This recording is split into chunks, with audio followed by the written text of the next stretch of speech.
pemerintahan. Nah, itu yang akhirnya menjadi teori terbaru. Karena setelah mereka ngelihat seperti itu, mereka neliti lagi, mereka ternyata dapat, ternyata ada domestifikasi, ternyata ada ladang pertanaman dan segala macam. Ternyata agama itu adalah salah satu form how to govern. Karena di dalam pemerintah tuh pasti ada keyakinan. Dari keyakinan itu muncul terus kemudian apa yang penting dan apa yang tidak penting, lalu muncul stratifikasi sosial, lalu muncul terus kemudian sistem sosial dan segala macamnya. Nah, ini agak sedikit panjang. Nah, terus aku masuk sekarang. Kalau gitu kita bahas satu persatu ya. Ini contoh. Adakah di dalam kenyataan bahwasanya agama sangat dipengaruhi oleh kekuasaan? Ada banyak sekali contoh. Dan kalau kita ngomong, aku yakin banyak orang gak suka.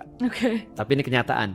Contoh ya, salah satunya ya. Kita bahas agama orang lain dulu. Aku lagi heboh nih gara-gara sering bahas agama orang lain katanya. Oh gitu. Tapi masalahnya adalah aku sudah tidak menganggap Kristen atau Katolik ataupun agama-agama itu sebagai agama yang berbeda sebenarnya. Karena aku meyakini sebenarnya semua agama itu sama. Cuma penamaannya aja akhirnya enggak. Karena kekuasaan dan seterusnya. Contoh ya yang paling gampang. Kalau kita bahas agama Katolik, orang mengenalnya namanya Roman Catholics. Iya.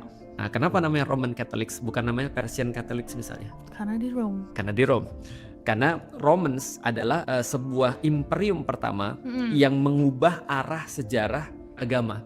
Yang awalnya dipersekusi menjadi terus kemudian ketika dia jadi agama, maka terus kemudian muncullah Roman Catholics. Dari situ tidak bisa dipisahkan antara Rome dan Catholics. Padahal sebenarnya kalau kita bahas tentang Christianity tidak dimulai daripada orang Romawi kan? Betul. Tapi sekarang kalau kita bicara tentang misalnya Christianity, orang pasti bicara tentang Romawi kan itu kan ya. Nah, itu salah satu bahwasanya ternyata terpengaruh nih antara yang namanya agama dengan kekuasaan.